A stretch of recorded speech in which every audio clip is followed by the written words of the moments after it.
En 2023, le gouvernement kényan envisage de développer les forces de défense du Kenya pour réprimer le banditisme dans la vallée du Rift. Pour ce faire, le secrétaire du cabinet de l'Intérieur, le professeur Kithure Kindiki, a ordonné le recrutement immédiat de 450 réservistes de la police nationale pour lutter contre le vice à Elgeyo Marakwet. Selon la Constitution, les forces de défense du Kenya ne seront déployées qu'en dernier recours pour rétablir la paix, ceci après l'approbation de l'Assemblée nationale.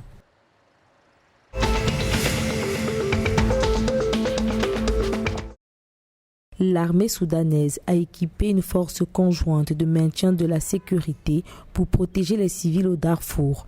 Conformément à l'accord de paix de Juba signé en octobre 2020, le gouvernement et les anciens groupes rebelles ont convenu de créer une force de 12 000 hommes pour protéger les civils au Darfour après le retrait de la MINUAD. À ce jour, environ 2000 hommes ont été formés et environ 162 véhicules ont été livrés aux forces de protection civile au Darfour.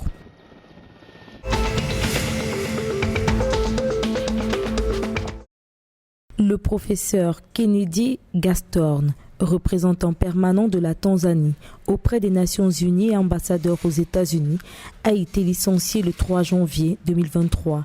Il est accusé par le gouvernement tanzanien pour des faits de corruption dont les détails n'ont pas été divulgués. Cette décision prise par la présidente tanzanienne Samia Suluhu Hassan vient apporter des changements stratégiques au sein du gouvernement en prélude aux élections générales de 2025.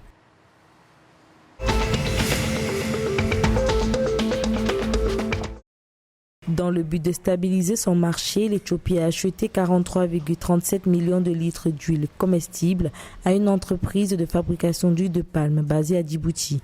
Conformément au contrat signé entre les deux pays, les entreprises payeront un total combiné de 69,89 millions de dollars pour Golden Africa sur une période de 12 mois.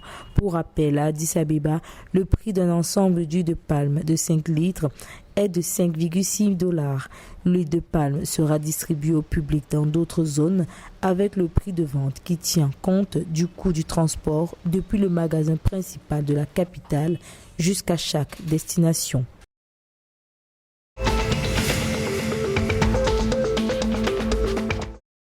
Comme en 2022, le gouvernement ougandais entend pour 2023 renouveler le plan de recasement destiné à retirer, réinstaller et réhabiliter les enfants des rues de Kampala. Pour les autorités nationales, au cours de la saison des fêtes de fin d'année, il y a eu une augmentation marquée du nombre d'enfants des rues.